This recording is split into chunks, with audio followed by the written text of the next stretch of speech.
एक चर्च के अंदर काफी सारे लोग रिचुअल कर रहे होते हैं, पर एक एक करके वो मारे जाते हैं नीली आग की वजह से, जिसके अंदर सैटर्न का हाथ माना जाता है। प्रेजेंट वर्ल्ड के अंदर हमें दिखाया जाता है कुछ बच्चे कबूतरों को मार रहे होते हैं। एक लड़का जिसका की नाम रेन है, वो उन्हें उसे मारने से मना करता है, पर उसी के ही ऊपर अटैक कर देता है। अब वो वापस से उन्हीं के ऊपर अटैक करने जा रहा था, पर इतनी ही देर में रेन भगता है और उसका जबड़ा तोड़ देता है। वो लड़के वापस उससे नहीं लड़ सकते थे, इसलिए वो वहाँ से चले जाते हैं। रेन के जो फादर हैं वो एक चर्च के अंदर प्रीस्ट का काम करते हैं। इसकी लाइफ काफ़ी ज़्यादा खराब है, क्योंकि जब भी कोई काम करने जाता कोई ना कोई स्पिरिट उसकी ज़िंदगी के बीच में आ जाती। जैसे कि ये एक स्पिरिट ने एक मार्ट के अंदर एक स्कार्फ लेके भाग रहा होता है और वो अलग अलग जगह पे चढ़ जाता है, जिसकी वजह से उस मार्ट का काफ़ी ज़्यादा नुकसान हो जाता है। भरपाई करने के लिए उसे उसी जगह पे 1 महीने तक फ्री में काम करना पड़ता है। अब दूसरी तरफ रेन के जो फादर होते हैं वो एक चेस्ट को खोलते हैं। एक सील लगी हुई स्वॉर्ड के अंदर काला धुआं निकल रहा था। अगले दिन रेन को अजीबोगरीब जानवर आसमान के अंदर उड़ते हुए दिखाई पड़ रहे थे। वो बाहर आके देखता है यह कि तभी वही लड़के जो कि पिछले दिन उसे मिले थे वो उसे एक एले में चलने की बात करने लग जाते हैं। अब रेन को अपनी बाजुओं पे ज्यादा भरोसा था, वो उनके पीछे चला भी जाता है किसी बेवकूफ की तरह। अब उस गली के अंदर दिखाया जाता है जहाँ पे कोई नहीं था।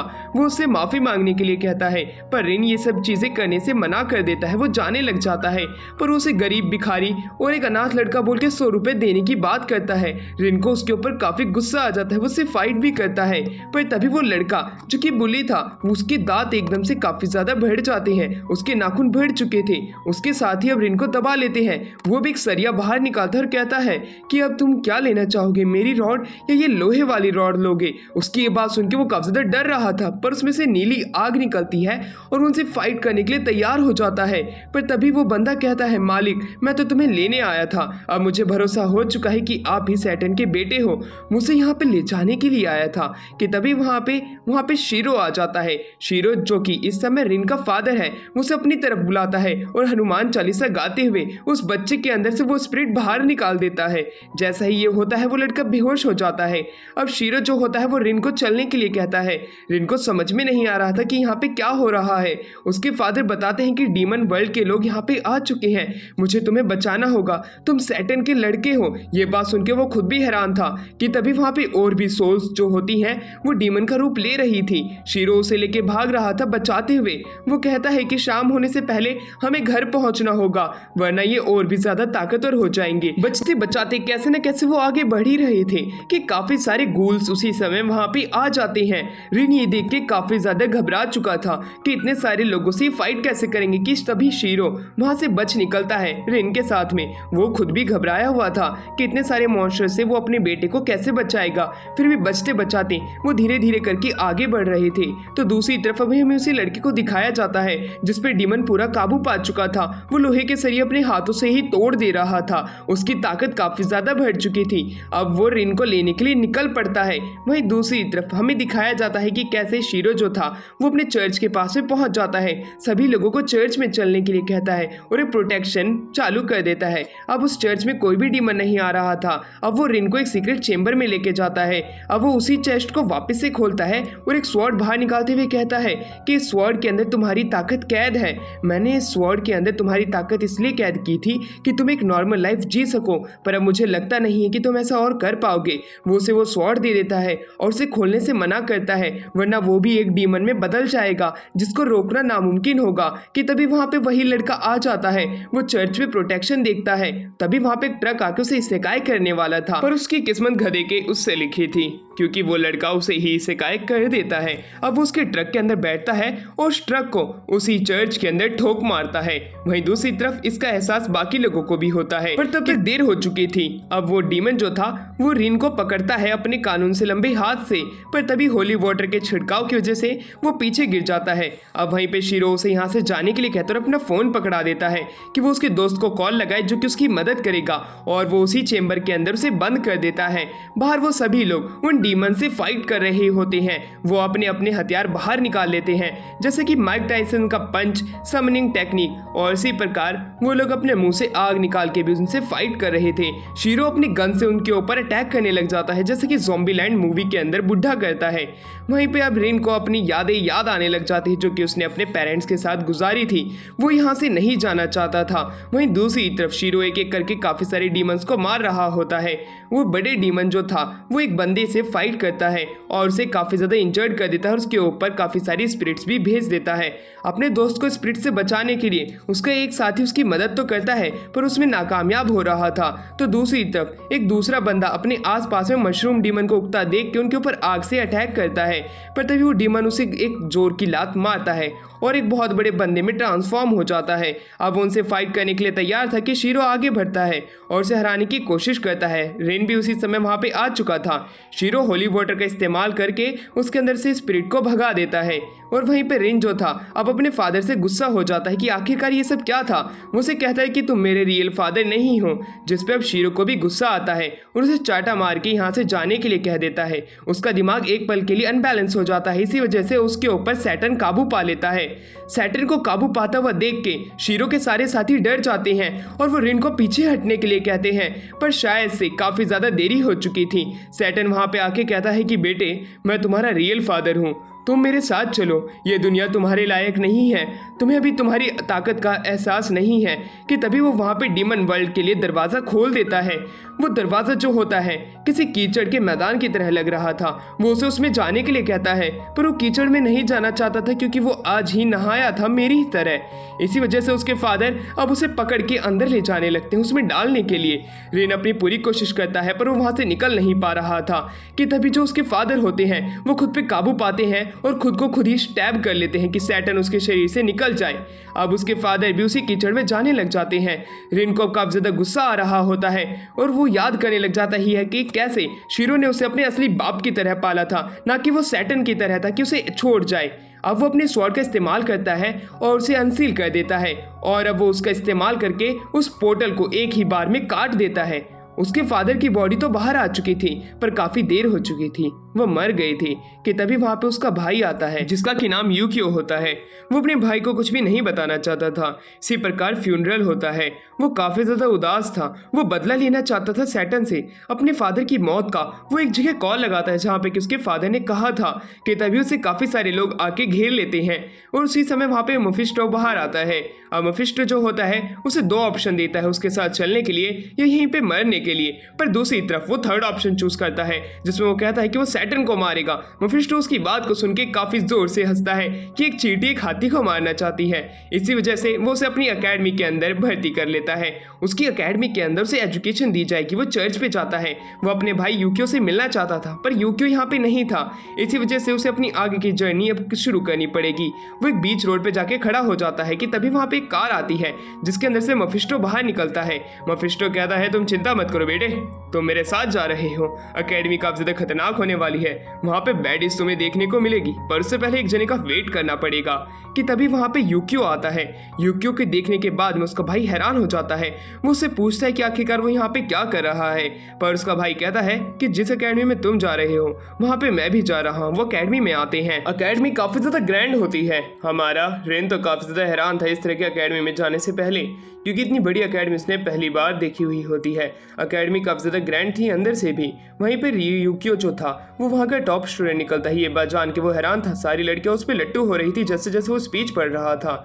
अब सारी लड़कियां उसकी गोल घेरा बना लेती हैं, पर दूसरी तरफ रेन जो था वो अकेला पड़ जाता है। रेन इधर उधर घूमने लग जाता है ये सोचते हुए क्या पता उसे भी कोई बैडी मिल जाए, पर शायद से उसकी किस्मत वापस से गधे के उससे लिखी हुई थी। इस जगह पे भी उसे यहाँ पे भी कोई बैडी नहीं मिलती। इधर उधर घूमता रहता है।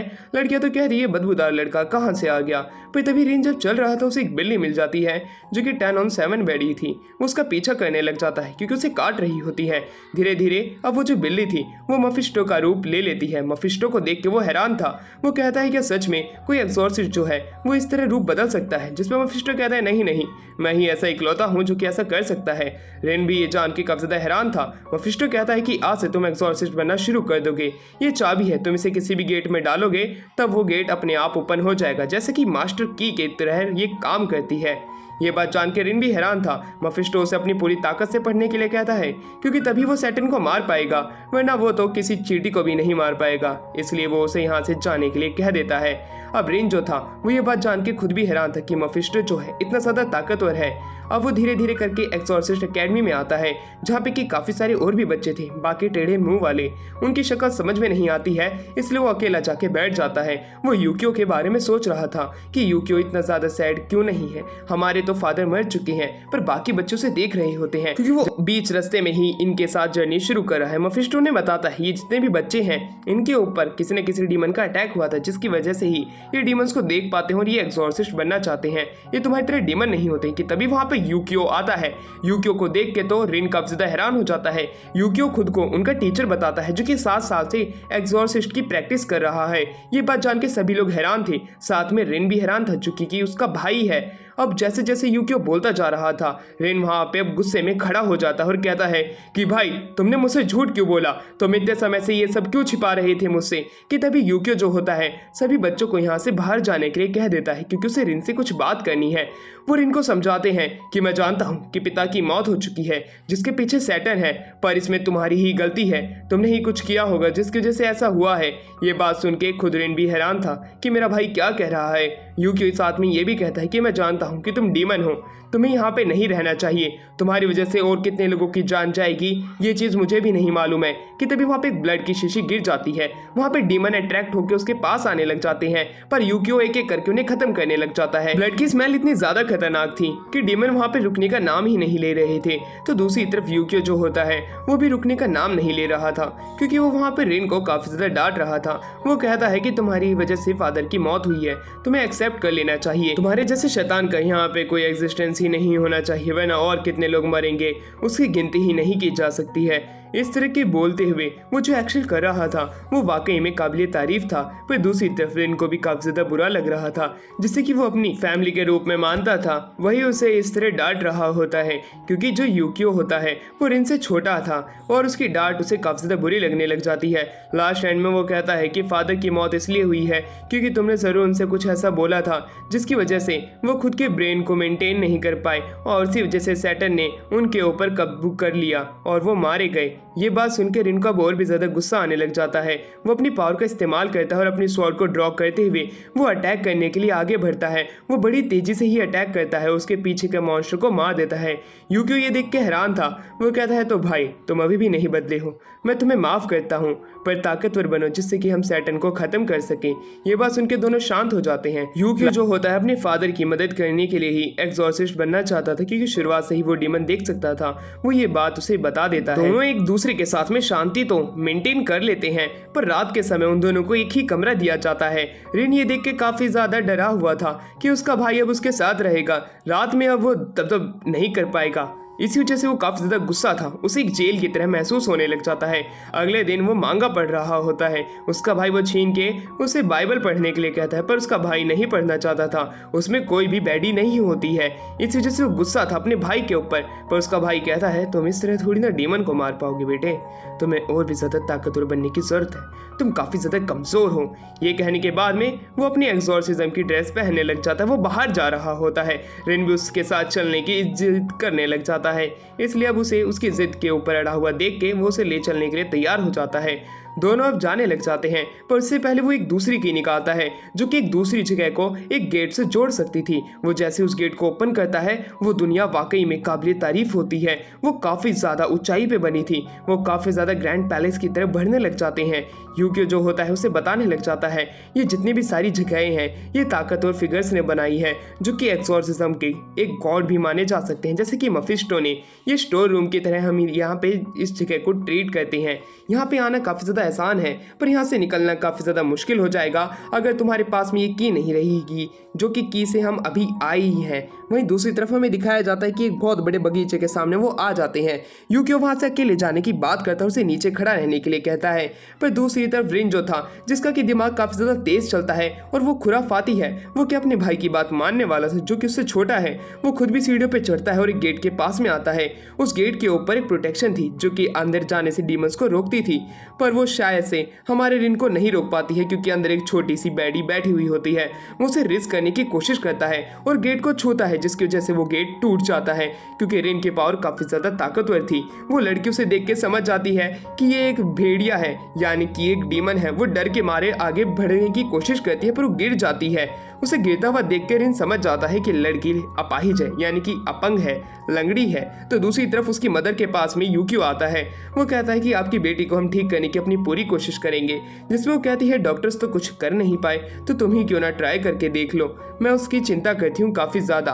वहीं दूसरी तरफ हमें दिखाया जाता है कि कैसे जो रिन था उसे रेस करने के लिए वो उसकी मदद करने लग जाता है। वो उसके बगीचे की तारीफ करता है जो कि उसने उगाए हैं, जिसपे कि वो लड़की कहती है कि ये मेरी ग्रैंड मदर का बगीचा था जिसे कि अभी मैं संभाल रही हूँ। वहाँ पे उसकी मदर आती है तो दूसरी तरफ रिन का भाई भी आता है। अब रिन को लगने लग जाता है कहीं मेरा बड़ा भाई कहीं से रेस ना कर ले, पर उसकी मदर उसे ध्यान से उसे छूने के लिए कहती है।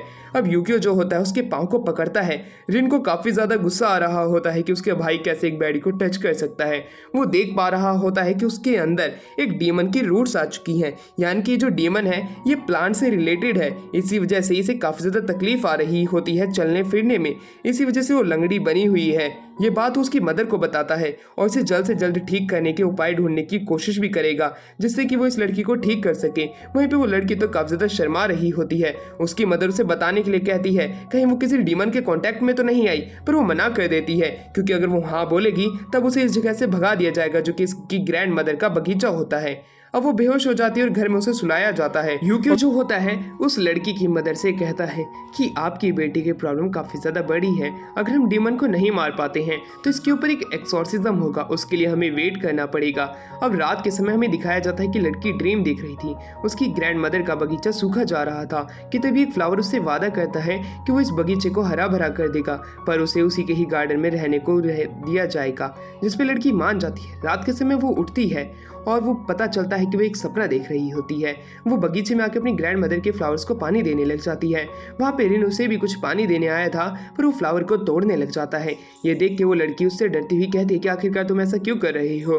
रिन कहता है क्या तुम सच में इस बगीचे में ही अपनी पूरी जिंदगी काट देना चाहती हो। अब वो याद करने लग जाती है कि कैसे उसकी ग्रैंड मदर की मौत हुई थी क्योंकि वो उस समय पे नहीं पहुँच पाई थी सही वक्त पे। अब वो रोते हुए कहती है कि मेरी ग्रैंड मदर चाहती थी कि मैं बाहर की दुनिया देखूँ, मैं बाहर की सिटीज़ में घूमूँ। इसी प्रकार रिन के भी जब फादर मरे थे तब उसे पता चला था कि उसका असली गोल क्या है। इसी वजह से वो काफ़ी ज़्यादा गुस्से में आ जाता है। अब वो उस लड़की को पकड़ते हुए हिलाने लग जाता है। वो कहता है कि तुम्हें अपने मन पे काबू करना पड़ेगा और तुम्हें इस बगीचे से बाहर निकलना पड़ेगा, अपनी ग्रैंड मदर की उन इच्छाओं को पूरा करना पड़ेगा जो कि वो तुम्हारे लिए देखती है। तभी वहाँ पे यूकियो आ जाता है। यूकियो से बताता है कि अब तुम ठीक हो सकती हो, हमने उपाय ढूंढ लिया है।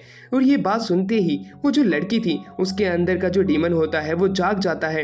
वो डीमन जो होता है उसे पकड़ लेता है और वो कहता है कि अब मैं इस लड़की को नहीं छोड़ने वाला हूँ, इसने मुझसे वादा किया था कि मेरे साथ हमेशा रहेगी। ये बात सुन के वो दोनों भाई उस डीमन से फाइट करने के लिए तैयार हो जाते हैं, जहाँ पे कि हमारा रिन जो था वो अपनी स्वॉर्ड को बाहर निकाल लेता है, वो उससे फाइट करने के लिए तैयार था। तो दूसरी तरफ यूकियो जो था वो अपनी गन बाहर निकाल के उसे मारने के लिए तैयार हो जाता है। यूकियो के वो हर एक अटैक को डॉज कर रहा था उसी लड़की को आगे लाके।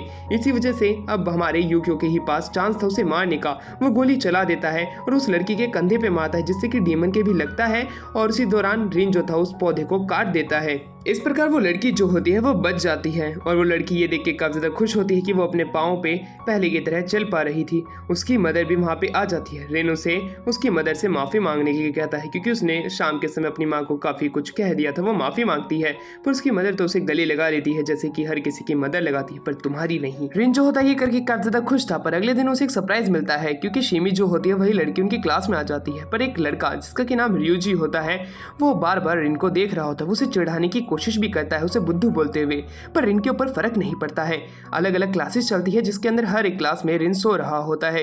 रियूजी को ये देख के उस पर गुस्सा आता है कि तभी यूक्यो जो होता है वो उनकी क्लास में आता है उनके रिजल्ट देने के लिए, जिसमें शिमी जो थी वो 41 नंबर लेके आई थी 100 में से। अब दूसरी बारी आती है हमारे रिन की जिसके 2 नंबर आए थे।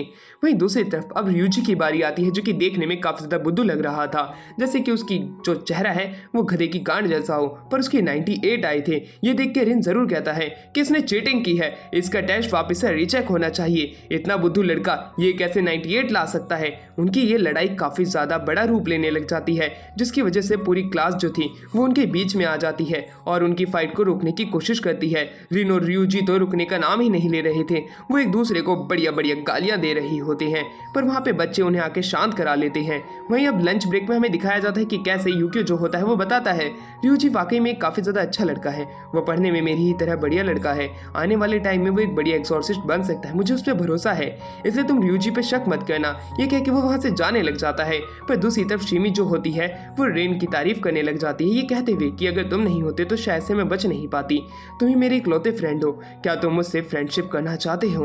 वो सोचने लग जाता है फ्रेंड्स विद बेनिफिट कह रही है, पर वो एक सेक्सी लड़की के साथ यानी कि एक बैडी के साथ फ्रेंडशिप करना चाहता है, न कि शिमी जैसी लड़की से जो कि किमोनो पहन के रखती है। कि तभी वहाँ पे रियूजी आ जाता है। रियूजी कहता है तो लड़के तू प्यार व्यार करने आया है, एक्सॉर्सिज्म तेरे करने की बस की नहीं है, तू यहाँ से वापस लौट जा। उसकी ये बात तो सुन के हमारे रिन को उसके ऊपर काफी ज्यादा गुस्सा आने लग जाता है। वो कहता है कि ये मेरी कोई भी नहीं है, तुम इसे बीच में मत लेके आओ, दम है तो मुझसे अकेले अकेले फाइट करो। दोनों की लड़ाई वापस से काफी ज्यादा बढ़ जाती है। अब हमें क्लासरूम में दिखाया जाता है जहाँ पे कि फिजिकल ट्रेनिंग चल रही थी। एक फ्रॉक से बच के वो दोनों भाग रहे थे, पर सबसे ज्यादा तेज रिन होता है। टीचर रिन से काफी ज्यादा खुश थे क्योंकि वो रियूजी से तेज भाग रहा होता है फिजिकल ट्रेनिंग के अंदर, उसकी तारीफ करते हैं। रियूजी को गुस्सा आ रहा था। दूसरी तरफ रिन कहता है अबे मोटे जल्दी जल्दी भाग वरना तो उसका चारा बन जाएगा। रियूजी ये बात तो सुन के और भी ज्यादा भड़क जाता है। वो कहता है रिन तेरी हिम्मत कैसे हुई, और वो उसके एक लात उड़ के मार देता है। इसी वजह से रियूजी अब उस फ्रॉक का खाना बनने वाला था कि तभी टीचर चैन का लीवर खींच के उसे बचा लेते हैं, वो उन्हें डांटने लग जाते हैं। तो दूसरी तरफ रियूजी और रिन जो होते हैं एक दूसरे से वापस से फाइट करने लग जाते हैं कि आखिरकार उसने लात क्यों मारी और दूसरा अगर तुमने मुझे चिढ़ाया क्यों। वहाँ पे बच्चे और टीचर आके दोनों को बचा लेते हैं और वहीं पे टीचर इस बार रियूजी को अपने पास बुलाते हैं। लड़कियां हंसने लग जाती हैं जो कि अगली लग रही थी।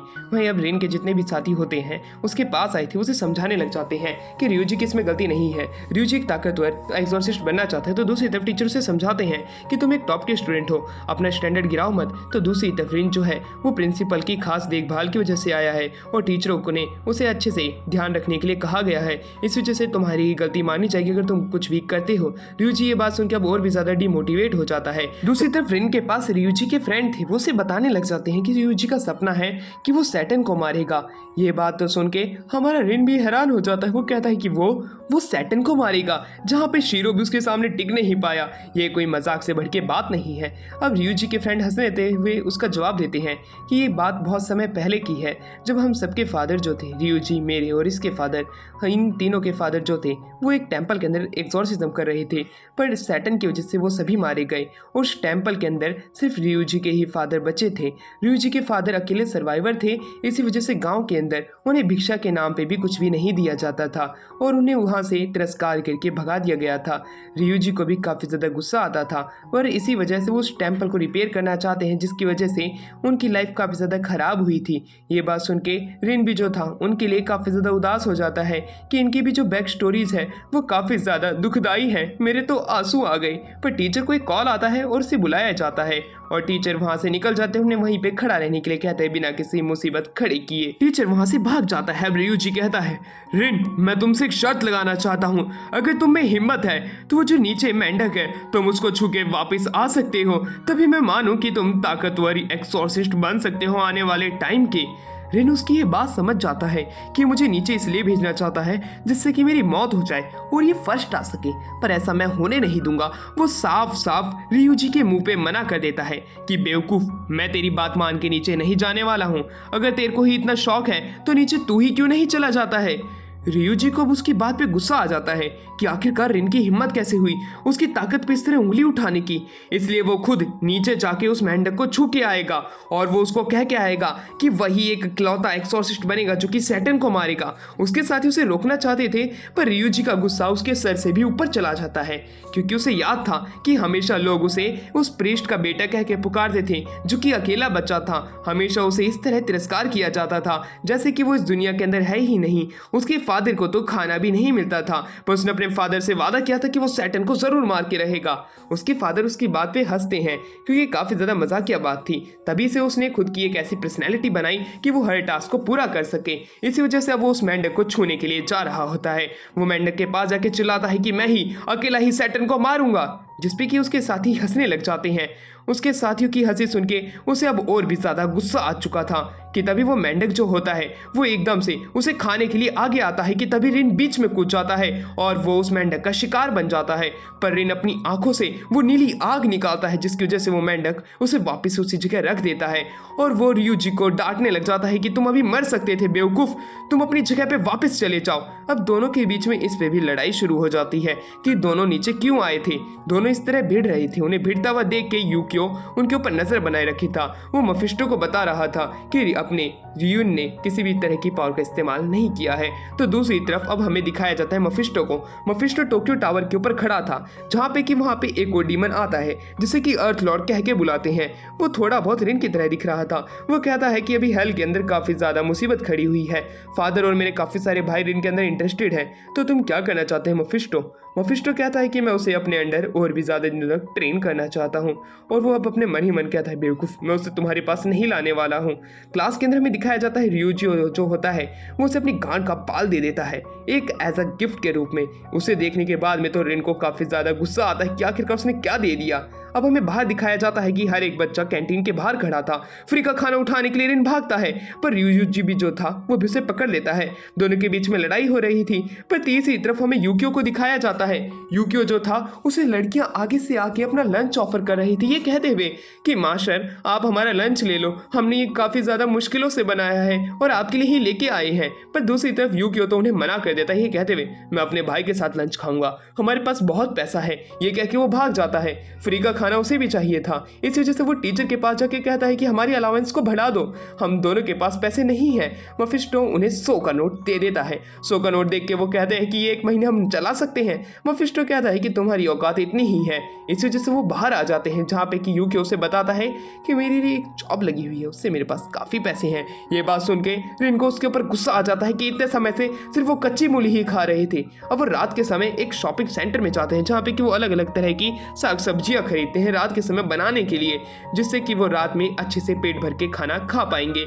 इसी वजह से रिन जो था वो काफी ज्यादा खुश हो जाता है। वो कहता है यूकियो तुम ग्रेट हो। रात के समय वो अलग अलग तरह की डिशेस बनाने लग जाते हैं अपने डोर रूम के अंदर किचन में इस तरह का खाना पकता है कि सुबह के समय वो सपाचट हो जाता है।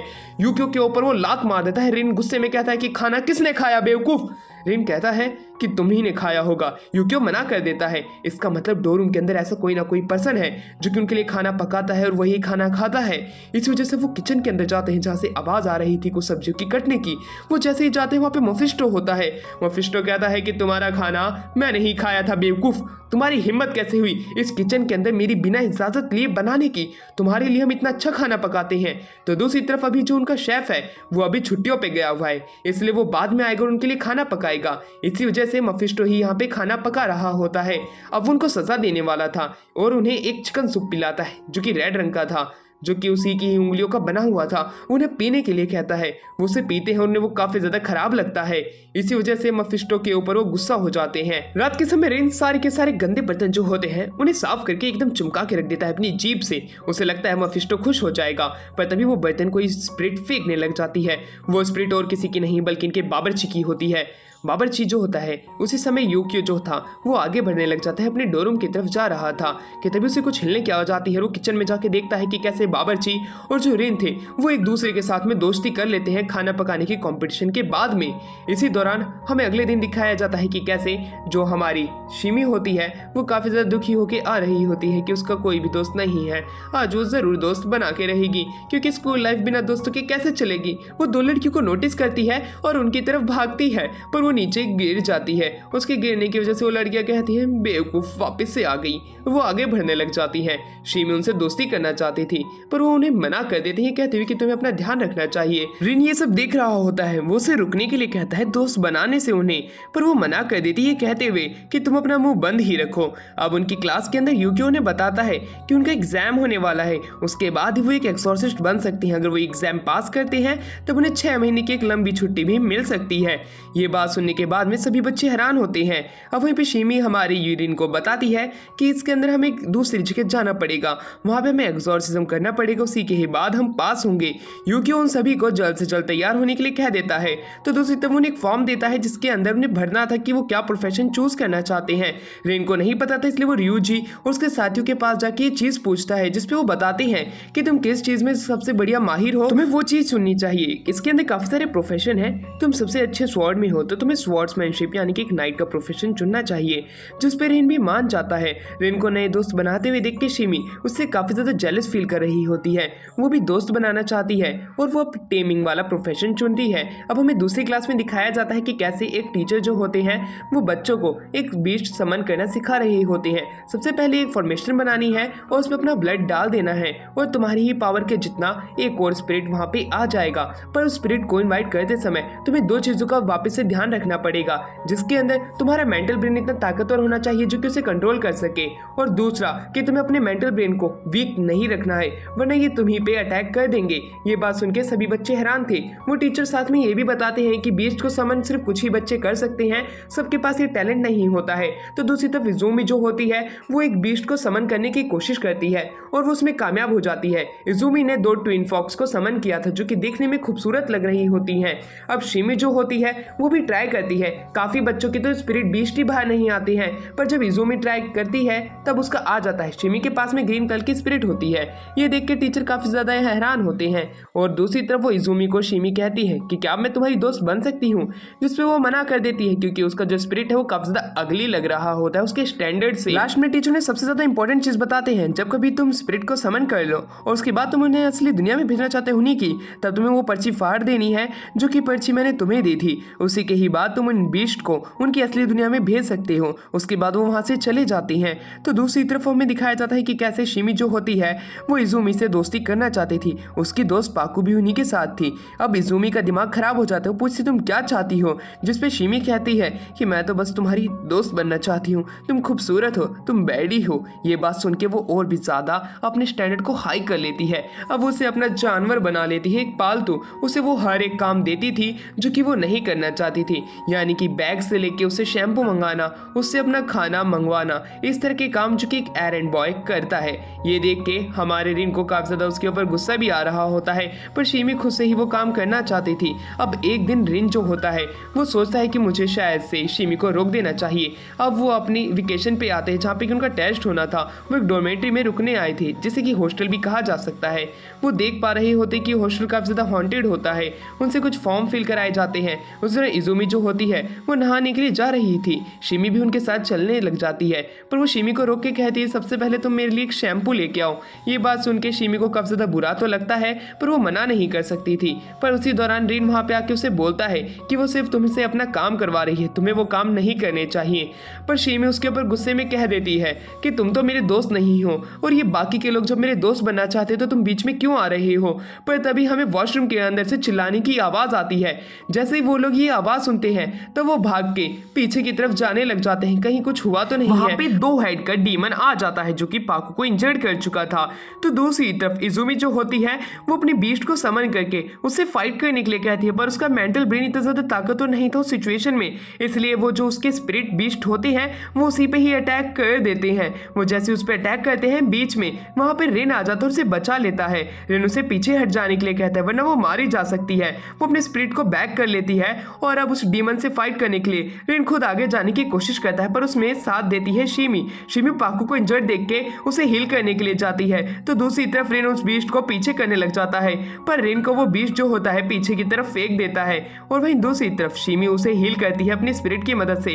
वो अपने स्पिरिट को समन करती है जो कि उसे एक पौधा देता है जिससे कि वो इसे जल्दी हील कर सकती है। ये देख के शिमी खुश थी। तो दूसरी तरफ वो बीस्ट कहता है कि मास्टर मुझे माफ कर देना, मुझे समन किया गया है आपको मारने के लिए। उसकी ये बात सुनकर रिन भी हैरान था। वो अपनी स्वॉर्ड जैसी उठाने की कोशिश करता है, पीछे से गोलियां चलती है जो कि यूकियो की होती है। उसे देख के रिन को थोड़ा सांस में सांस आता है, वरना उसे अपनी पावर इन लोगों को दिखानी पड़ जाती। वहीं पे रिन जो होता है वो इजुमी को रोता हुआ नोटिस करता है और उसके शरीर पे अपना कपड़ा ढक देता है। रात के समय में दिखाया जाता है एक टीचर के पास में वो 2 हेड वाला डीमन आता है और वहीं पे टीचर कहता है कोई बात नहीं, अभी तो सिर्फ हम उसका टेस्ट ले रहे थे, अब अगले दिन देखा जाएगा क्या होगा। रात के समय हमें दिखाया जाता है इजुमी वापस आती है और रिन को उसका कपड़ा धो के देती है। ये देख के रिन काफी ज्यादा खुश हो जाता है कि उसका कपड़ा धुला धुलाया मिला। यूकियो उसे बुलाता है और कहता है कि पाकू ठीक तो हो गई है, पर अब इसकी आगे की हालत के बारे में हम कुछ कह नहीं सकते क्योंकि मेंटली इसके ऊपर काफी ज्यादा इफेक्ट पड़ा होगा। वहीं यूकियो जो होता है वो रिन को समझा रहा होता है इस जगह के बाहर में बैरियर लगा हुआ है, अगर इसके अंदर कोई डीमन आया है तो ये किसी अंदर वाले बंदे का ही काम है, हमें सतर्क रहना पड़ेगा। वहीं दूसरी तरफ अब हमारा शिन यहाँ से शिफ्ट होता है। इजुमी उससे माफी मांगती कि वो उसे प्रोटेक्ट नहीं कर पाई। पाकू कहती है इसमें तुम्हारी गलती नहीं है, पर मैं जल्द ही ठीक हो जाऊंगी। ये बात सुनकर इजुमी काफी ज्यादा खुश भी होती है और दुखी भी थी क्योंकि अब पाकू जो है वो उसके साथ नहीं पढ़ सकती है उसे की अकेडमी में, और क्योंकि उसके ऊपर काफी ज्यादा मेंटली इसका असर पड़ा है। क्लास के अंदर दिखाया जाता है टीचर नोटिस करती है कि पाकू वहाँ पे नहीं थे, इसी वजह से वो इजुमी को आंसर देने के लिए खड़ा करती है। इजुमी के पास में टीचर के उस क्वेश्चन का कोई आंसर नहीं था, इसलिए वो चुपचाप खड़ी रहती है। इस वजह से टीचर रियूजी से उसका आंसर पूछते हैं। रियूजी एक ही बार में उसका आंसर दे देता है। टीचर एक और क्वेश्चन पूछती है, वो उसका एक और बार आंसर दे देता है। इस वजह से इजुमी हैरान थी। वहीं रियूजी जो होता है उसे बेवकूफ कहने लग जाता है क्योंकि उससे समझदार तो एक गधी भी हो सकती है।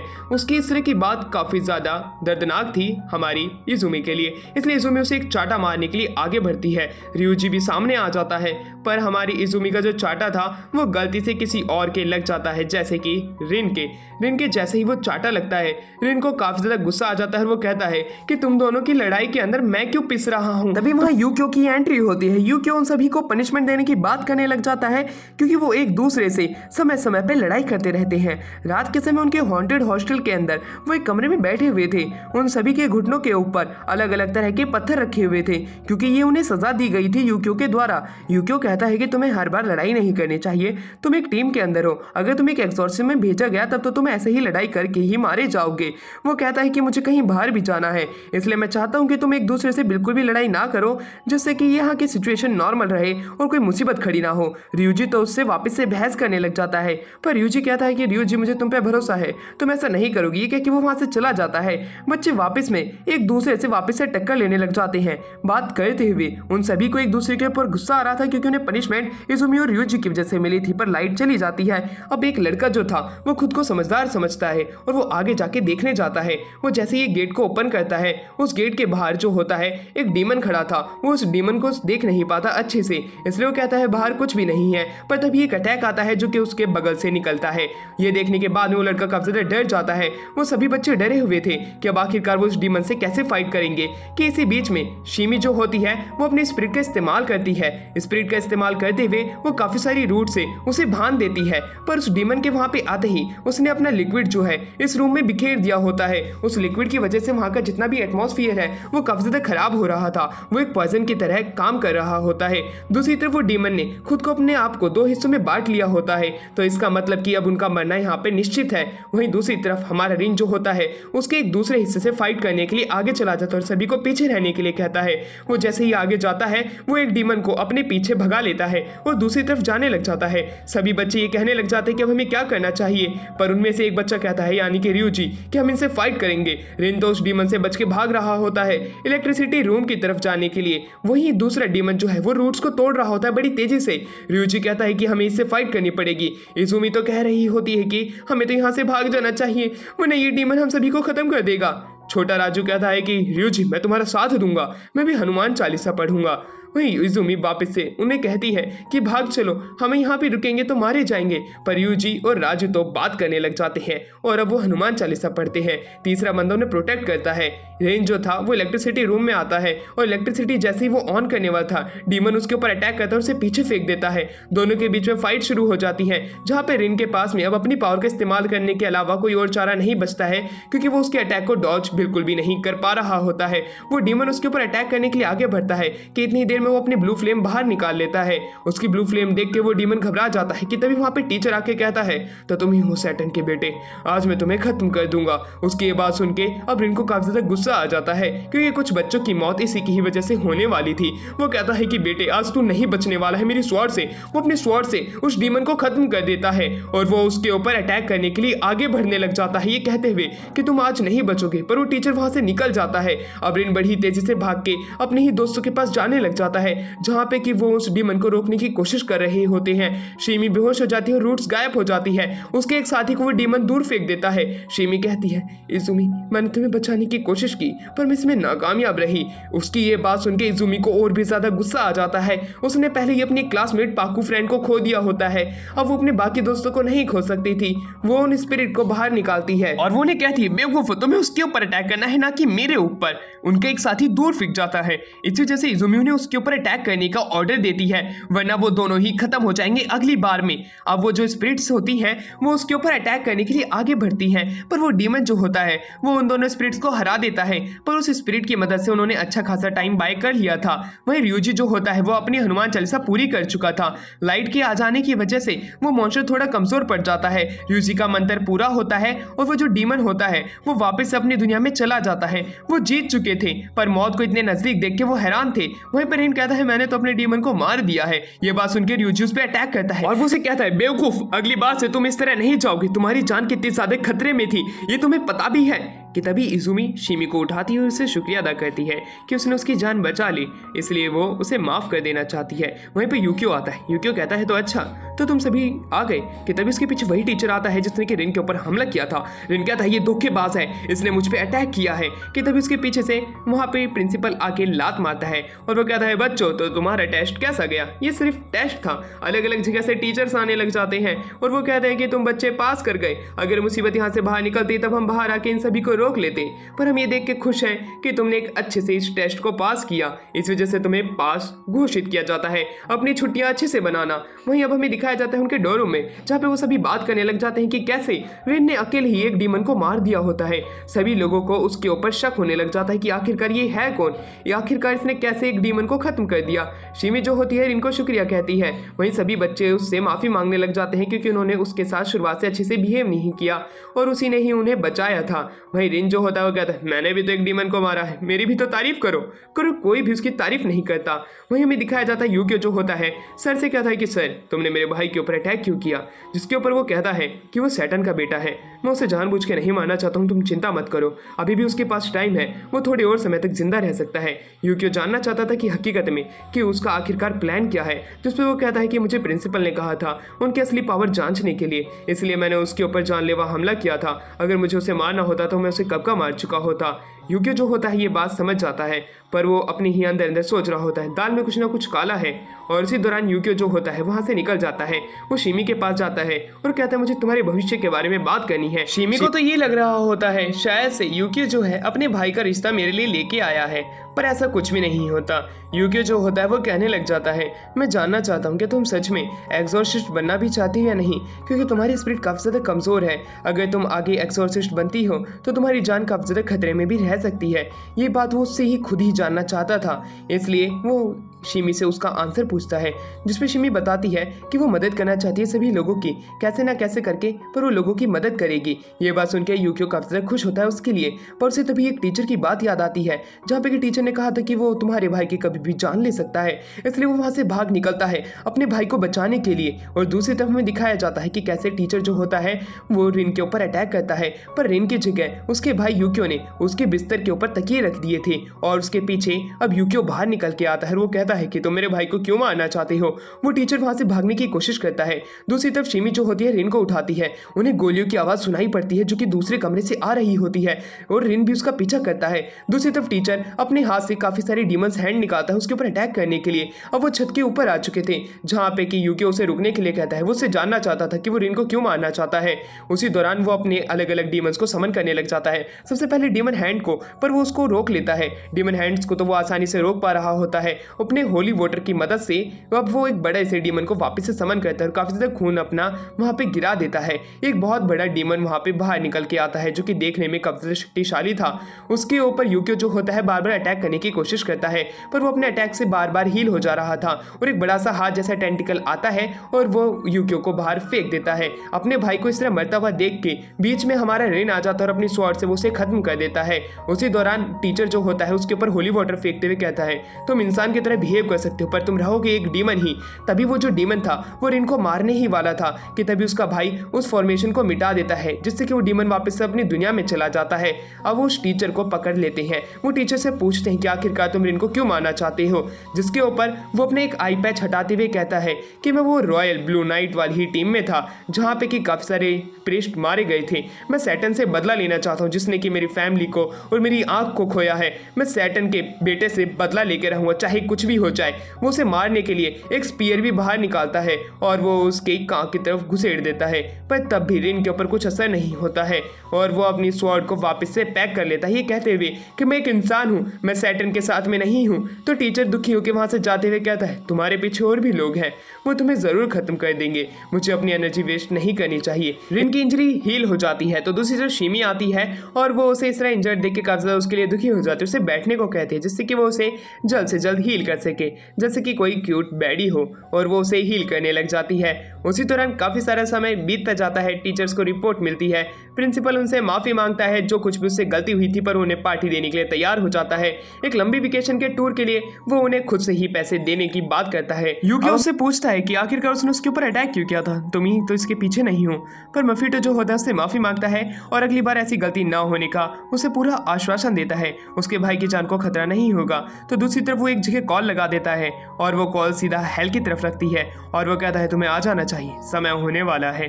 तो दूसरी तरफ अर्थ लॉर्ड उसकी कॉल उठाता है और कहता है कि मैं आने वाला हूँ, मैं देखना चाहता हूँ मेरे भाई और मेरे पापा की नज़र जिस पे गई है वो कितना ताकतवर है। उसी के बाद हमारा सीन यहाँ से शिफ्ट होता है तो दूसरी तरफ हमें दिखाया जाता है कि कैसे दोनों भाई क्लास के अंदर बैठ के पढ़ाई कर रहे होते हैं। रेन कहता है हम तो सबसे नीचे वाली रैंक पे हैं, हमें सबसे ऊपर जाना पड़ेगा, मैं एक पैलेडिन बनना चाहता हूँ। पैलेडिन यहाँ की सबसे हाईएस्ट रैंक होती है, जिसके ऊपर यूकियो कहता है तुम कभी नहीं बन पाओगे।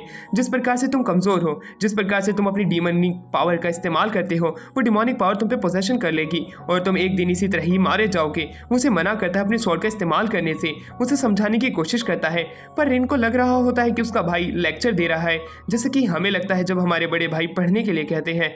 दोनों के बीच में थोड़ी देर तक तू मैं चलती रहती है। यूकियो को उसके ऊपर अब काफ़ी ज़्यादा गुस्सा आ चुका था। उसे का तो मन कर रहा था कि वो रिन का सर ही फोड़ दे, पर रिन जो था वो बड़ा भाई था, इसलिए अब हमारा सीन शिफ्ट होता है और एक जगह पे दिखाया जाता है जहाँ पे कि यूकियो के साथ में रिन भी आया हुआ होता है। वहाँ पे यूकियो ने तो मना किया था उसे अपने पीछा करने के लिए, पर जल्दी से वो जाते हैं बाहर। वो देखते हैं कि शीरो का जो पेट होता है वो एकदम से ही भागने इधर उधर लग जाता है। वहाँ पे हमें एक बात पता चलती है कि शीरो के उस पेट को पता चल चुका है कि उसका मालिक खत्म हो चुका है, इसी वजह से वो इस तरह की हरकत कर रहा है और वो उसे रोक भी नहीं सकते हैं। अब वो ये चाहते हैं कि वो इस डिमोनिक पेट को इसी जगह पे रोक ले, क्योंकि अगर यहाँ से बाहर गया तो तबाही मचना नॉर्मल सी बात है। वो उसके ऊपर हर एक तरीके का अटैक करते हैं, यहाँ तक कि उसके ऊपर हॉली वाटर भी फेंकते हैं, पर उसका असर उस बिल्ली के ऊपर नहीं होता है जिसका कि नाम साकुरा था। साकुरा इधर से उधर तोड़फोड़ करने लग जाती है। उसी दौरान वहाँ पे रिन को उसकी मन की आवाज़ आ रही होती है। वहीं दूसरी तरफ बाकी के लोग बताते हैं कि साकुरा को शीरो जो है वो एक जगह पे मिला था जहाँ पे कि साकुरा जो है एक जगह की तोड़फोड़ कर रही थी, पर जब शीरो वहाँ पे गया तब उसने साकुरा को संभाला। साकुरा को उसने बिना फाइट किए सिर्फ अपनी बातों से ही मना लिया होता है अपना फैमिलियर बीस्ट बनने के लिए, इसी वजह से वो उसे यहाँ पे गार्डन की तरह छोड़ गया इस अकेडमी के बाहर। वहीं पे वहाँ पे यूकियो को याद आता है कि उसके ग्रैंडफादर ने उसे एक पाउच दिया था जिसके अंदर ग्रेनेड हो सकता है, इसकी मदद से वो इस बिल्ली को रोक सकते हैं। उसे डर था, पर वो अपने ग्रैंडफादर के पेट को खत्म नहीं करना चाहता था। वो सभी को पीछे हटने के लिए कहता है, पर तभी रिन कहता है कि मैं इस बिल्ली से बात करना चाहता हूँ। मुझे ऐसा लगता है कि ये बिल्ली जो है वो ये एक्सेप्ट नहीं कर रही है कि उसका जो मालिक है वो खत्म हो चुका है। वहीं दूसरी तरफ यूकियो को जो है उसकी बातें सीधी बकवास लग रही होती हैं। वो जानता था कि ऐसा कुछ भी नहीं है, फिर भी वो रिन के ऊपर भरोसा करता है। रिन भी उसे अपना आश्वासन पूरा दिलाता है कि वो इसे रोकने में कामयाब हो सकता है, इसलिए यूकियो उसे आगे जाने की इजाजत दे देता है। जैसे जैसे हमारा रिन आगे बढ़ रहा होता है वो उससे बातें हुए करता है कि अब हमारा शीरो मर चुका है, जिसके ऊपर बिल्ली और भी ज्यादा भड़क जाती है। वो आगे आके उस पर अटैक करती है, पर तभी रिन अपना सर आगे कर देता है, जिसकी वजह से बिल्ली बेहोश हो जाती है। वो वापस से खड़ी हो उठती है। रिन कहता है कि मैं जानता हूँ कि तुम उसकी डेथ से दुखी हो, पर मैं उसका ही बेटा हूँ, क्यों ना तुम मेरा साथ दो और सैटर्न से हम बदला ले। अब वो बिल्ली उसके अंदर शीरो को नोटिस करती है, इसी वजह से वो उसका पेट बनने के लिए तैयार हो जाती है। ये चीज देख के सभी लोग हैरान थे। वहीं दूसरी तरफ शाम के समय वहाँ पे प्रिंसिपल भी उन्हें देख रहा होता है। अर्थ लॉर्ड कहता है कि वाकई में ये कुछ खास है, पर मैं देखना चाहता हूँ इसके अंदर और क्या क्या हो सकता है। वहीं पे जो टीचर था वो कहता है अर्थ लॉर्ड कहीं लोगों को नुकसान ना पहुंचा दे। मफीटो कहता है तुम उसकी चिंता मत करो, ये ऐसा नहीं करेगा। तो दूसरी तरफ शाम के समय में दिखाया जाता है कि रिन के पास एक खुशखबरी आती है कि वो साकुरा को पाल सकता है, वो उसे अपनी क्लास के अंदर ले जा सकता है। वहीं साकुरा जो होती है उसकी ग्रैंडफादर का दिया हुआ पाउच खोल देती है, जिसके की अंदर वाइन होती है। ये बात जान के वो सभी लोग हैरान थे। शुरुआत में तो यूकियो को लगा था कि ये शायद से किसी तरह का ग्रेनेड होगा, पर उन्हें पता चलता है कि इस बिल्ली को सबसे पहले उसके ग्रैंडफादर ने पटाने के लिए एक वाइन पिलाई थी, तभी वो उसका फैमिलियर बीस्ट बनी थी। ये बात जान के वो सभी लोग हैरान थे। अगले दिन वो अपनी ट्रिप पे निकल जाते हैं, जो कि बीच होता है। बीच पे वो सभी लोग सोच रहे होते हैं कि उन्हें बिकनी में देखने के लिए बैडीज मिलेंगी, पर शायद से उनकी ये सोच गलत थी। वहां पे उनके साथ में इजुमे आई हुई थी। इजुमे जो होती है वो उनके सामने बिकनी पहनने से साफ साफ मना कर देती है। इसी वजह से उसका जो दोस्त होता है वो काफी ज्यादा गुस्से में कहता है कि मेरी ही किस्मत गधे से लिखी हुई थी। अब वो आगे जाने लग जाती है। वो अपने साथ में एक ट्यूब लेके जाती है और वो वहाँ पे सूरज की रोशनी ले रही थी, पर एकदम से ट्यूब फट जाती है और वो पानी के अंदर डूबने लग जाती है। पर वहीं पे एक टकला सा लड़का आ जाता है जिसका कि नाम यू होता है। वो उस लड़की को बचा लेता है और वो लड़का जो होता है वो गलती से इजुमी के बूब्स के ऊपर हाथ रख देता है, इसलिए वो गुस्सा हो जाती है। पर उसे बेहोश करके शांति से बाहर लेके आता है और उसे पंप देने की कोशिश करता है, पर उसे ठीक से बर्ताव करने के लिए कहती है। वो लड़का कहता है मैंने तो तुम्हारी जान बचाई है बेवकूफ़ लड़की। इजुमी ये बात सुन के हैरान होती है और उसे शुक्रिया अदा करती है कि आखिरकार उसने उसकी जान बचा ली, वरना वो मारी जाती। वहीं पे अब हमारे बाकी के लड़के आते हैं जो कि कहते हैं किसने तुम्हारी जान बचाई, किसने? वो कहता है नीचे देख। उसके देख के वो कहता है बच्चे तुम तो काफ़ी ज़्यादा छोटे हो। पर तभी वहाँ पे टीचर आ जाते हैं और सभी को वापस बुलाते हैं, ये कहते हुए कि वो देखो वहीं समुद्र के अंदर हमें दिखाया जाता है इंक का सैलाब आया हुआ होता है। समुद्र को काफ़ी ज़्यादा इंक ने ढक लिया होता है। वो समझ नहीं पाते कि यहाँ पे क्या हो रहा है। एक पुजारी बताता है कि वहाँ से एक शैतान आएगा जो कि इस गाँव को तबाह कर देगा। ये हमेशा होता ही रहता है। इस बात को वो सभी नोटिस करते हैं। अब वो एक श्राइन के पास आते हैं जहाँ पे कि केरन को दिखाया जाता है। वहाँ पे एक स्क्विड होती है। वो स्क्विड जो थी वही इंक फैलाती है और वही इस गांव को तबाह करती है। इसे वो लोग नहीं रोक सकते हैं क्योंकि 6 महीने पहले जिसने रोकने की कोशिश की थी वो मारा गया था। वही टकला लड़का जिसने की इजुमी की जान बचाई थी वो अपने घर का रास्ता भूल चुका होता है। वो खाना लेने के लिए निकला होता है। उसके हाथ में एक मैप था। वो उनसे उनकी मदद मांगता है, जिसके ऊपर रिन, इजुमी और बाकी का एक और लड़का जो होता है वो उसकी मदद कर देता है। वो उसे शॉप पे लेके जाते हैं और वहाँ से उसे खाना खरीद के देते हैं और वो वहाँ से निकल जाता है खाना लेके। पर वहीं पर रिन उसे कहता है कि तुम्हें मैप याद रखना चाहिए, कहीं तुम कहीं और ना खो जाओ, जैसे कि जीबी रोड हो गया। इसलिए लड़का कहता है मैं याद रखूंगा, पर तुम्हें भी मेरी बात माननी पड़ेगी कि मैं उस डीमन को खत्म करके रहूंगा जिसने कि मेरे फादर को मारा था। वहीं अब हमें घर पे दिखाया जाता है टीचर उन्हें स्क्विड से बनी हुई डिशेस देता है, क्योंकि यहाँ के लोग सिर्फ स्क्विड को ही पकड़ते हैं और यहाँ पे सिर्फ एक ही प्रकार की डिश होती है जो कि स्क्विड की बनी थी। अब उन्हें बाद में कहानी पता चलती है कि एक स्क्विड डीमन है। हम इसको जब तक एक्सोर्सिस नहीं कर सकते जब तक कि हमारे हायर अप्स हमें ऑर्डर नहीं देते हैं। इसलिए वो चाहता है कि वो ऐसी गलती ना करे जिससे कि उनकी जान मुसीबत में पड़ जाए। ये कहने के बाद वो टीचर कहता है कि मैं अभी बाहर जा रहा हूँ कुछ समय के लिए, तुम्हें अब ध्यान रखना पड़ेगा इस जगह का, कोई बेवकूफ़ी मत कर देना जिससे कि हमें आगे हमारे हायर अप्स को रिपोर्ट देनी पड़े तुम मर गए हो ऐसी। तभी वहाँ पे साकुरा आती है। साकुरा रिन को उठाती है। वो कहती है कि अब वहाँ पे बाहर चलो। वो बाहर देखने जाते हैं जहाँ पे कि वो वापस से स्क्विड का जितना भी इंक होता है वो समुद्र में फैल चुका होता है।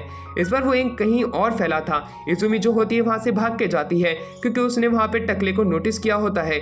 टकला बिल्कुल छोर पे खड़ा था उस समुद्र के। वो कहता है कि स्क्विड मैं तुम्हें जरूर से खत्म कर दूंगा चाहे कुछ भी हो जाए। वो लड़की जो होती है यानी कि इजुमी उस लड़के के पास जाके उसे यहाँ से चलने के लिए कहती है। वहाँ पे वो लड़का कहता है कि मैं यहाँ से नहीं जाऊँगा जब तक कि यहाँ पे स्क्विड नहीं आ जाती है।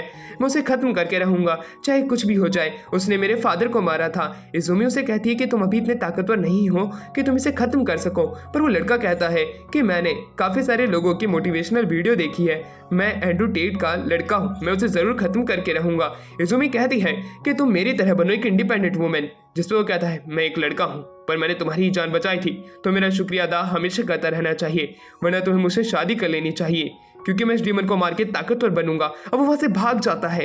भागने की वजह किसी को नहीं पता थी। वो लोग समुद्र के पास आते हैं। उन्हें पता चल चुका था कि वो डीमन यहाँ से आने वाला है। वो डीमन अब आ चुका था। वो डीमन को मारने के लिए हनुमान चालीसा पढ़नी शुरू कर देते हैं जिससे कि उसे खत्म कर सके, पर शायद से उस डीमन तक उसकी आवाज नहीं जाती और वो अपने टेंटिकल से उनके ऊपर अटैक कर देता है जिससे कि वो बचते हैं बड़ी मुश्किल से। तो दूसरी तरफ हमें दिखाया जाता है कि कैसे साकुरा उसके ऊपर अटैक करती है, पर साकुरा के अटैक उसके ऊपर काम नहीं आते क्योंकि उसने इतनी ज्यादा स्क्विड खा ली होती है कि वो आधी तो लूज मोशन में ही अपनी एनर्जी गवा बैठी थी। वो अपनी नॉर्मल फॉर्म में आती है। साकुरा काफी ज्यादा इंजर्ड हो गई थी, इसी वजह से इज़ुमी बीच में आती है और वो अपने फैमिली स्पिरिट को वापस से समन करती है, पर तभी वो स्क्विड जो होता है उसके उस तलिस्मान को गीला कर देता है। वो उन्हें समन नहीं कर पाती है। अब वो स्क्विड इधर से उधर घूमने लग जाता है। उन्हें लगता है कि उनका अंत नजदीक है, पर एक क्रॉसबो आके उसके लगती है जो कि टकलो ने मारी थी। वो एक मोटर बोट पे होता है समुद्र के बीच में। वो उसके ऊपर बार बार अटैक कर रहा होता है। इसी वजह से वहां पे रेन पानी के अंदर डुबकी मारता है उसे बचाने के लिए। वो उसकी तरफ जाने लग जाता है। वो उसकी मोटर बोट के पास जाता है और उसे कहता है तुम्हें संभल के रहना चाहिए, तुम्हें उसके ऊपर अटैक इस तरह नहीं करना चाहिए, तुम्हारी जान खतरे में है। तभी वो लड़का पानी में कूद के दूसरी तरफ जाता है, उसे मारने की कोशिश करता है जिससे कि रेन की जान बच सके, पर वो स्क्विड उसके ऊपर अपने टेंटिकल से अटैक करता है। वो बेहोश हो जाता है और पानी में जाने लगता है। उसे बड़ी मुश्किल से रेन बचाता है और रेन अपनी पावर का इस्तेमाल करता है। वो अपनी स्वॉर्ड को वापस से अनसिद्ध कर लेता है। वो उसके ऊपर अटैक करने वाला था कि तभी एक आवाज आती है, रुक जाओ, ये मेरा ही लड़का है। ये बात सुन के उसका खुद का लड़का हैरान हो जाता है, ये तो मेरे फादर है जो कि 6 महीने बाद आए हैं। उन्हें ये कहानी पता चलती है कि ये स्क्विड किसी को मारता नहीं है, बस ये रास्ता भटक जाता है, इसलिए वो गांव में कभी कभार आ जाता है। उसकी गलती नहीं है। जब मैंने उससे 6 महीने फाइट की तब मुझे ये बात पता चली। टकलू के फादर जब उसे पूरी कहानी बताते हैं तब उन्हें थोड़ी शांति मिलती है कि हाँ अब मामला सेट हो चुका है, अब वो यहाँ पे आराम से शांति से रह सकते हैं। टकलू के फादर भी आ चुके हैं। अब उन्हें एक अम्यूजमेंट पार्क में दिखाया जाता है जहाँ पे कि उन्हें एक टास्क दिया जाता है कि उन्हें घोस्ट को पकड़ना है कि तभी वहाँ पे शिमी आ जाती है। शिमी के बूब्स काफी ज्यादा इधर उधर हो रहे थे। सभी लड़कों का ध्यान उसी की ही तरफ होता है। ज्यादातर टाइम तो वो किमोनो में आती ही थी, इसलिए वो नोटिस नहीं कर पाती कि उसका फिगर इतना ज्यादा अच्छा है। वहीं पे उन्हें अब घोस्ट पकड़ने को कहा जाता है। उन्हें अलग अलग टीम में बांट दिया जाता है। हमारी रेन की टीम के अंदर वहीं पे शिमी आती है। शिमी अब उसी के साथ में थी। ये बात जान के रेन काफी ज्यादा हैरान था। अब शिमी जो होती है वो कहने लग जाती है कि इस जगह पे मैं पहली बार आई हूँ। उसकी ये बात सुन के रेन उसके ऊपर लाइन मारते हुए कहता है, इसके बाद तुम वापस से आ सकती हो और फिर हम होटल भी चल सकते हैं। उसकी ये बात सुन के शिमी काफ़ी ज़्यादा ब्लश करने लग जाती है। तभी वो अब स्पिरिट को इधर उधर ढूंढने लग जाते हैं क्योंकि उनका टास्क सबसे पहले वही है कि उस स्पिरिट को ढूंढना जो कि इस अम्यूजमेंट पार्क के अंदर है। वो जब इधर से उधर नोटिस करते हैं तब उन्हें एक फेरी व्हील के ऊपर दिखाई पड़ता है कि वहाँ पे वो फेरी व्हील वापस से चालू हो जाती है। उसे चालू होता हुआ देख के वो देखते हैं कि वहाँ पे एक स्पिरिट होती है। वो स्पिरिट रोती है, इसलिए शिमी उसके पास जाके उसे कहती है तुम रो क्यों रहे हो, पर तभी वो उसके बूब्स में अपना सर दे मारता है। वो कहता है कि मेरे पेरेंट्स नहीं हैं, मेरी मौत जल्दी हो गई थी। ये कहने के बाद वो शिमी को थोड़ा इमोशनल करता है और उसके बूब्स को अनइंटेंशनली काफी जोर से टच करके वहां से भाग जाता है। उसे ये करता हुआ देख कर इनको काफी ज्यादा गुस्सा आता है क्योंकि अभी तक तो उसने भी उन्हें टच नहीं किया है और वो ये टच करके भाग रहा है। वो उसका पीछा करने के लिए दौड़ पड़ता है। वहीं दूसरी तरफ हमें दिखाया जाता है कि काफी देर तक ढूंढने के बाद भी उन्हें वो लड़का नहीं मिलता है, इसलिए वो वापस से इधर उधर ढूंढने लग जाते हैं। शिमी जो होती है एक कमरे के अंदर आती है कांच वाले। वो घोषतों से सता रहा था कि तभी वो यूक्यो को कॉल लगाता है, पर वहीं पे हमें दिखाया जाता है कि अर्थ लॉर्ड आ जाते हैं जो कि हमारे रिन के स्वॉर्ड छीन लेते हैं। रिन कहता है तू कौन है, जिस पे वो कहता है कि तुम मेरी चिंता मत करो, मैं तो तुम्हारा भाई ही हूँ, मैं तो तुम्हारी ताकत देखने आया हूँ। वो उसकी स्वॉर्ड को अनलॉक करता है, उसकी पावर वापस से चालू हो जाती है। वो उसे बंद करता है। तो दूसरी तरफ हमारे ryuji को दिखाया जाता है। ryuji के साथ में जो लड़का था वो बड़ी जल्दी से एक टावर के ऊपर चढ़ता है देखने के लिए कि ग्राउंड में क्या हो रहा है। कपटी राइड के अंदर हमें दिखाया जाता है कि कैसे शिमी जो होती है उस घोस्ट के साथ घूम रही होती है। वो उसके चेहरे की खुशी देख के हैरान थी। वो कहती कि शायद से पहली बार आया था इसलिए मुझे इसके साथ फन करना चाहिए। दूसरी तरफ अर्थ लॉर्ड उसके स्वॉर्ड को ऑन ऑफ कर ही जा रहे थे। इस वजह से इनको गुस्सा आ जाता है, अगर तुझे फाइट करनी है तो नॉर्मली फाइट कर लेना यार, तू ऐसे क्या कर रहा है। जिसके ऊपर वो कहता है मैं तो बस देख रहा था कि तुम्हारे अंदर क्या ताकत है, शायद से तुम्हारी असली पावर तो हेल में है और तुम्हारी बॉडी रियल वर्ल्ड के अंदर। ये कहने के बाद वो उसकी स्वॉर्ड को पूरा अनसिद्ध कर लेता है। कहता है वक्त आ चुका है फाइट करने का। ये कहते ही दोनों के बीच में फाइट शुरू हो जाती है। वो फाइट जो थी वो नॉर्मल रूप ले रही होती है। नॉर्मल से अब वो थोड़ा थोड़ा करके अपने लेवल को बढ़ाती जा रही होती है। अर्थ लॉर्ड जो होते हैं वो कहते हैं मैं देखना चाहता हूँ तुझमें कैसी पावर है। वो सारी राइड्स को ऑन कर देता है कि तभी एक रोलर कोस्टर जो होता है वो चालू हो जाता है। सभी लोगों को पता चलता है कि इसके अंदर नॉर्मल घोस्ट नहीं बल्कि कोई और भी शामिल है। वो जैसे ही रोलर कोस्टर चालू होता है अर्थ लॉर्ड उसे अपने पास बुलाता है। जैसे ही रिन उसके पास में जाता है वो अर्थ लॉर्ड कहता है कि मुझे नहीं लगता है तुम्हारे अंदर इतनी पावर है कि तुम मुझे रोक सकते हो। वो उसी समय रोलर कोस्टर की राइड को उसके ऊपर फेंक देता है। रिन को उछल के उसे डॉज करना पड़ता है कि तभी वो उसके मुंह पे एक मुक्का मारता है, हल्की सी चुटकी, और वो नीचे जा गिरता है। अब हमें यूजी के साथ में एक बंदे को दिखाया जाता है जो कि दूसरी तरफ भागने लग जाता है। यूकियो को भी ये बात पता चलती है कि यहाँ पे ताकतवर स्पिरिट आ चुकी है। तो दूसरी तरफ हमें दिखाया जाता है अर्थ लॉर्ड उसके मुंह पे मुक्के ही मुक्के मार रहा होता है जैसे कि वो कोई बैगन का भरता हो और उसे बनाना हो। अब वो पृथ्वी के ऊपर लेट चुका था। वो कहता है तुम तो काफी ज्यादा कमजोर हो। दूसरी तरफ हमें मिशमी को दिखाया जाता है। शिमी जो होती है उस घोस्ट के साथ प्ले कर रही होती है। वो कहती है मैं भी कभी नहीं आई हूँ। अब वो एक जंबल राइड में जाती है। वो इधर उधर कूदने लग जाते हैं। अर्थ लॉर्ड तो हमारे रिन का काफी ज्यादा कुचुम्बर बना चुका होता है। वो कहता है शीरो अच्छे के लिए ही मरा था। ये बात सुन के वो उस पर गुस्सा हो जाता है। वो कहता है शीरो को बीच में लाने की क्या जरूरत थी। वो उसके ऊपर हर एक सामान फेंक के मारने लग जाता है। गला उसका दबोच लेता है और वो उसका गला घोटने लग जाता है, पर शायद से उसके ऊपर कुछ असर नहीं होता। अर्थ लॉर्ड अपना हाथ पृथ्वी पर रखता है और एक भूकंप आ जाता है। जितनी भी राइड्स होती है वो टूटने लग जाती है। एक राइड का मलबा जो होता है जहाँ पे शिमी होती है उसके ऊपर गिर रहा होता है। ये बात हमारा रिन भी नोटिस कर लेता है। रिन समझ नहीं पाता कि मैं उसे कैसे बचाऊं कि तभी रिन का जो स्पिरिट होता है वो बाहर आ जाता है। अपनी रूट से उसे उस मलबे से प्रोटेक्ट करने के लिए वो उसको पूरे तरीके से कवर कर लेता है कि तभी रिन जो था अपनी ब्लू फ्लेम का इस्तेमाल करता है और उस पूरे मलबे को दूसरी तरफ फेंकने की अपनी पूरी कोशिश करता है, पर उसके अंदर उसका ध्यान भटक जाता है। तो दूसरी तरफ हमें दिखाया जाता है कि वो जो बच्चे की घोस्ट थी वो उसे शुक्रिया अदा करके वहां से चली जाती है कि उसे काफी ज्यादा मजा आया। दूसरी तरफ रिन जो होता है वो उस अर्थ लॉर्ड के सामने था। अर्थ लॉर्ड उसे पांव से दबाते हुए कहते हैं तुम इतने ज्यादा ताकतवर नहीं हो जितने मैंने सोचा था। कि तभी वहां पे एक हुडेड पर्सन आता है जो कि अब उससे फाइट करने लग जाता है अपनी स्वॉर्ड की मदद से। अर्थ लॉर्ड को पता था कि ये कौन है, इसलिए वो कहता है तुम चिंता मत करो, मैं ज़्यादा समय तक यहाँ पे टाइम वेस्ट नहीं करने वाला हूँ, मैं यहाँ से टाइम से चला जाऊँगा। हुडेड पर्सन रिन को पीछे हटने के लिए कहता है क्योंकि ये फाइट उसके बस की नहीं है। अर्थ लॉर्ड उसकी स्वॉर्ड जो थी वो उसे ही दे देते हैं, ये कहते हुए कि तुझमें भी वो बात नहीं है जो कि होनी चाहिए थी, जल्द से जल्द ताकतवर बनिए, कहकर वहाँ से निकल जाता है। हुडेड पर्सन जो होता है वो उसका पीछा करने जाता है। रिन को दुखी था कि वो खुद को प्रोटेक्ट नहीं कर पाया। शिमी वहाँ पे आ जाती है। शिमी को देखने के बाद में उसका हाथ दूर करता है। वो गुस्से में था पर वो गुस्से को शांत करके कहता है क्या हमने टास्क पूरा कर लिया। शिमी कहती है कि हाँ हमने वो टास्क पूरा कर लिया। ये बात जान के वो खुशी था कि वहाँ पे बाकी के सभी लोग आ जाते हैं।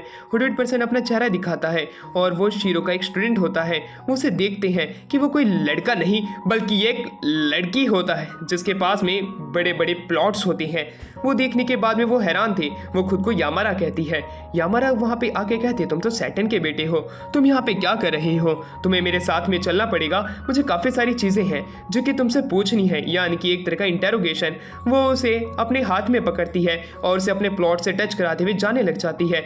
यूकियो भी अब वहाँ पे जाने लग जाता है। ryuji पूछता है कि आखिरकार बात क्या है, जिसपे शिमी बताती है कि तुम इतनी चिंता करो कि उसमें उसकी कोई गलती नहीं थी, उसके अलावा तुम ज़्यादा कुछ भी मत सोचो। यहाँ पे उसके दोस्त के लिए चिंता कर रहे होते हैं, ये देख के मुझे काफ़ी ज़्यादा खुशी होती है। तो दूसरी तरफ हमें दिखाया जाता है यूकियो जो होता है एक दरवाजे के पास में की डालता है और दूसरी तरफ वो जापानीज ब्रांच की मेन ब्रांच में पहुंच जाते हैं।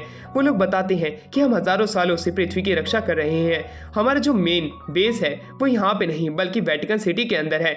वो मेफिटो को देख के कहती है यामारा कि तुम्हें सबसे पहले सैटर्न के बेटे के बारे में रिपोर्ट करनी चाहिए थी, जिसके ऊपर मेफिटो कहता है कि इसके अंदर शीरो भी था, तो मैं कैसे रिपोर्ट कर सकता था, हम इसे ताकतवर बनाना चाहते थे जिससे कि हम वेटिकन सिटी के सामने अगर कोई प्रस्ताव भी रखते हैं तब हमारा जो रिन है वो ताकतवर रहे और वो हमारे प्रस्ताव को कभी ठुकरा ना सके। ये बात जान के यामारा काफी ज्यादा हैरान थी। वो कहती है मैं इसके बारे में बाद में तुमसे बात करूंगी कि आखिरकार तुमने वेटिकन सिटी के अंदर सैटर्न के बेटे के बारे में क्यों नहीं बताया, उससे पहले मैं इसे इंटेरोगेट करना चाहती हूँ, इसलिए मुझे कुछ समय की जरूरत है जिससे कि मैं इसे अच्छे से इंटेरोगेट कर सकूँ एक अकेले कमरे में। यूकियो उसे रोकना चाहता था पर दूसरी तरफ यामारा जो होती है उसे वहीं पे खड़ा होने को कहती है और अब वो उसे एक अकेले कमरे में ले आती है जहाँ पे वो कुछ करने वाले थे। यामारा कहती है तो अच्छा, तो तुम ही हो शीरो के बेटे। वो कहता है कि तुम मेरे फादर की सच में ही एक डिसिपल थी, तुम्हें तो नन होना चाहिए था। जिसके ऊपर कहती है तुम उसकी चिंता मत करो, मैं ताकतवर हूँ और यही बात मेन है, तुम्हारे फादर मेरे पास पहले भी आए थे। और दूसरी तरफ यामारा जो होती है उसकी स्वॉर्ड से छीन लेती है वो कहती है कि तुम काफी ज्यादा कमजोर हो। एक लड़की रोने क्या लग गई, तुम तो उसे पास में आके थोड़ा अपना सहारा देना चाहते थे। वो अपनी पावर का इस्तेमाल करता है। ये देख के यामारा हैरान थी कि वो बिना स्वॉर्ड को साइड किए वो अपनी पावर का इस्तेमाल कर सकता है। उसे याद आता है कि कैसे शिरो ने कहा था कि तुम्हें रिन को ट्रेनिंग देनी है, पर उस समय यामारा ने मना कर दिया था रिन को ट्रेनिंग देने से। अब वो अपनी स्वॉर्ड बाहर निकाल लेती है और कहती है कि तुम्हें मुझसे फाइट करनी पड़ेगी, तभी तुम यहाँ से निकल के जा सकते हो। अगर तुम मुझसे फाइट में हारते हो तो तुम्हें मरना होगा, क्योंकि वेटिकन सिटी ने साफ साफ ऑर्डर दे रखा है जिसके पास भी ब्लू फ्लेम है जो कि सैटर्न से जुड़ा हुआ है उसे खत्म कर दो। दोनों के बीच में फाइट शुरू हो जाती है। ये फाइट की आवाज बाहर यूकियो तक भी जाती है। यूकियो रोकना चाहता था पर मफिटो उसे रोक देता है, क्योंकि ये फाइट तभी एंड होगी जब हमारी यामारा के जितने भी सवाल हैं वो खत्म हो जाएंगे, यानी कि उसकी इंटेरोगेशन। यामारा ने बड़ी ही आसानी से हमारे रिन को एक वॉल की तरफ पुश कर दिया होता है। वो उसके ऊपर बार बार स्वॉर्ड स्लैश से अटैक कर रही होती है। वो कहती है कि शिरो ने इसे अपने बच्चे की तरह पाला है, तभी ये इतना ताकतवर नहीं है। वो उसे बार बार पीट के कहती है शिरो ने शायद तुम पे सही से ध्यान नहीं दिया, वरना तुम एक ताकतवर योद्धा बन सकते थे। अब रिन को काफी ज्यादा गुस्सा आने लग जाता है कि वो शिरो के बारे में ये सब क्या कह रही है। वो उसे अपना मुंह बंद रहकर रखने के लिए कहता है, पर वो अपना मुंह बंद नहीं करती है, इसलिए वो अपनी पावर का इस्तेमाल करके वापस से उसे फाइट करना शुरू कर देता है। रिन इस बार उसके ऊपर थोड़ा बहुत भारी पड़ रहा होता है, पर तब भी यामारा जो होती है अपनी स्वॉर्ड की मदद से उसके ऊपर बार बार अटैक करती है, और इस बार वो अपनी खुखार टेक्निक का इस्तेमाल करती है जिससे कि कुछ स्नेक का इल्यूजन आता है जो कि बड़ी आसानी से ही हमारे रिन को पीट देता है, और वो उसके चेस्ट के बगल में अपनी स्वॉर्ड घुसा देती है। उसकी स्वॉर्ड को पकड़ते हुए रिन कहता है कि तुम मुझे मार सकती हो, पर तुम मेरे पिता का नाम नहीं चढ़ा सकते हो, ना ही उनके बारे में कुछ बुरा भला कह सकती हो। अगर मैं ताकतवर होता तब मैं तुम्हें जरूर से खत्म कर देता, मैं तुम्हें जीने का मौका ही नहीं देता। यामारा की बात वो उसे काफी ज्यादा इंटरेस्टिंग लगती है। यामारा कहती है तुम टेस्ट में पास हो गई हो, मैं तुम्हारे ऊपर अब आगे से ध्यान रखूंगी। ये कहने के बाद में वो कहती है तुम्हें अपने फादर का। तो दूसरी तरफ यूकियो जो होता है वो रिन के ऊपर मरहम पट्टी लगाता है। वो उसको हील करने की कोशिश करता है कि तभी वहाँ पे यामारा आ जाती है और उसे एक स्वॉर्ड देती है जो कि लकड़ी की थी। वो कहती है तुम्हें ये स्वॉर्ड तभी मिलेगी जब तुम इसके काबिल हो जाओगे। दूसरी तरफ अब वो मफिटो के पास में आती है और उसके साथ एक डील करती है। वेटिकन सिटी में जो है सैटर्न के बेटे के बारे में न्यूज़ अभी तक नहीं पहुंचेगी जब तक कि यामारा नहीं जाएगी। मफिटो भी इस चीज़ के ऊपर मान जाता है, क्योंकि वो भी चाहता है कि यामारा उसे ट्रेन करे जितना जल्दी हो सकता है, उसे ताकतवर बनाए। यामारा भी यही चाहती है, क्योंकि वो शिरो का बेटा है और शिरो ने उसे अपने बेटे की ही तरह पाला है, इसलिए वो अपने टीचर के बेटे को इस तरह किसी भेड़िए के सामने तो नहीं जाने दे सकती। यानी कि वो वेटिकन सिटी के बारे में बात कर रही थी। छत के ऊपर हमें दिखाया जाता है कि कैसे हमारा रिन बैठा हुआ था। साकुरा आती है और साकुरा उसे ट्रेन करने की बात करने लग जाती है, जिसके ऊपर रिन मान जाता है, क्योंकि वो ताकतवर बनना चाहता है। वो अपने फादर की तरह बनना चाहता है जो कि एक ताकतवर एक्सोर्सिस्ट थे। एक बार इस पृथ्वी के ऊपर वो ताकतवर बनने के लिए चाहे वो कुछ भी हो जाए वो सब चीजें करने के लिए तैयार है, क्योंकि वो अपने फादर का बदला लेना चाहता है। वो साकुरा के साथ में ट्रेनिंग करने के लिए तैयार हो जाता है। तो अगले दिन हमें दिखाया जाता है कि कैसे क्लासरूम के अंदर जब वो लोग आए थे तो वहाँ पे यामारा पहले से ही बैठी हुई थी। यामारा अब उनकी न्यू क्लास टीचर है। ये बात जब हमारे रिन को पता चलती है तो रिन काफी ज्यादा हैरान हो जाता है, क्योंकि रिन उस दिन लेट आया हुआ था, क्योंकि वो साकुरा के साथ ज्यादा ट्रेनिंग कर चुका था। अब इसी के साथ में ये वाली सीरीज यहीं पे एंड होती है। अगर आपको इसके अगले पार्ट देखने हैं तो हमारे चैनल को सब्सक्राइब और वीडियो को लाइक किया से जरूर कर देना है। तो मिलते हैं इसके नेक्स्ट पार्ट में, तब तक के लिए बाय बाय।